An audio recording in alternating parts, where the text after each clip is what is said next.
Okay, sorry, I'm picking up where we left off. Okay. Thus we have Jehovah and Yahweh. This is the unspeakable name of God, but they don't go into how his name was given or what it truly means. Fortunately for us, we know that the best lie is only a twisted truth.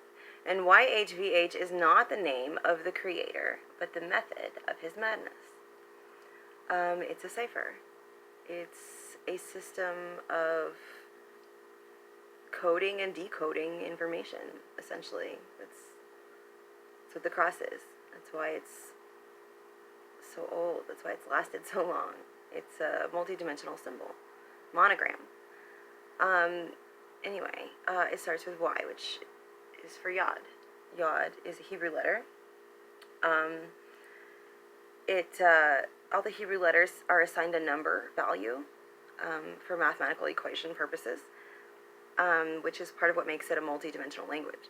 So the number assigned to Yod is 10, and 10 is it's a germ of a Yod, so it's a transitional number.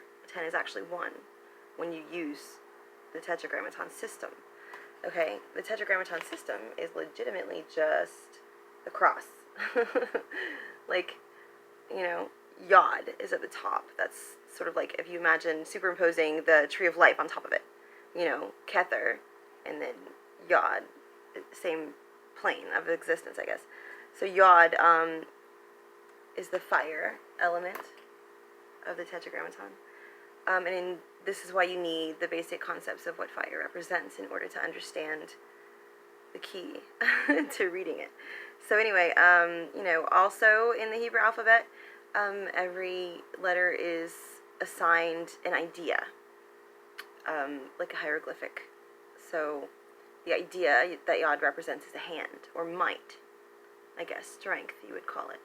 And strength in Kabbalah is Geborah, and Geborah is the masculine energy of the watery realm, so it's the action of emotion, if that makes sense. It's mercy, but it's a structured form of, like, discernment, So Yod, on the tree of life, is the path from chesed, which is mercy, to netzach, which is victory. So from loving kindness to long suffering, Yod is that movement, that energy of movement. So it is the action of the soul. It is the potential energies in their active form. Yod. So then, okay, so from the book, Yod is, Yod, it represents the idea of a hand, but not simply a hand for shaking. The hand in ancient Hebrew was an honorable title, a strength of untold measure, and a direct affiliation with the source of power. It is a spirit of realization, of dexterity, and of might. Every king had a right-hand man in whom he trusted completely. A lot of cultures, this was the sage or the magician or the priest, all of whom would have had to had knowledge of ancient texts, experience with worldly matters, and some kind of connection to the spirit world. The hand, you see, was the movement of the king. As expected from movement, Yod is ruled by the fire element. This comes with all that fire represents. And this firstborn son of Akasa is in his rightful place at the top of the Tetragrammaton. In the tarot, the Yod is represented by the suit of wands, or the scepters, which is clubs in the playing deck. So everywhere you see these symbols, you need to correlate them to Yod on the Tetragrammaton. In the tarot, especially, divination is like, it uses this language, so you have to be able to read it. This is the key. So if you know about Yod, you know that in the tarot, when you read your stuff, every card is going to give you a suit, right? So if you know what suit you're in, then you know which part of the Tetragrammaton you should be thinking. It's a ladder system you got to climb in your head as you divine. But so Yod is the action, right? Okay.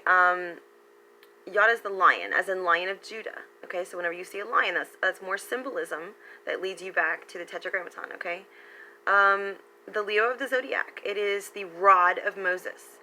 Yeah, we forgot about Moses's education in the mystery sciences. But that's okay. Yod is the hand of God, which is to say that the action of the Creator works through the Spirit. The hand moves through spiritual progression. This is the secret of the fire. There are still places in this world where a thief's lawful punishment is dismemberment of the hand.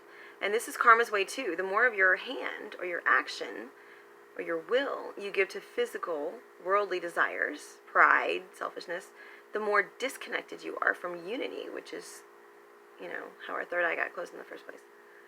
So, you make connections and you also make disconnections, and you gotta choose your path wisely. But when you see ancient symbolism, a lot of it leads back to this. If you can take it back to the Tetragrammaton, you can place it on the Tetragrammaton and figure out where it goes, you can figure out pretty much any symbol. Which means you can pretty much read any language, symbolically. So, after Yod is Hey. The first Hey. There's two Heys, okay? On both arms, right? The first Hey represents water. And that's just the progression of the movement. Hey is a Hebrew letter representing the idea of a window. Her numerical value is 5. She's positioned, second on the cross.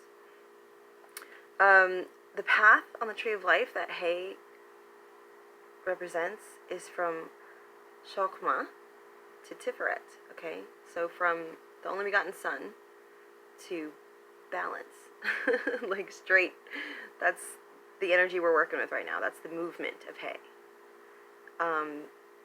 This is the only begotten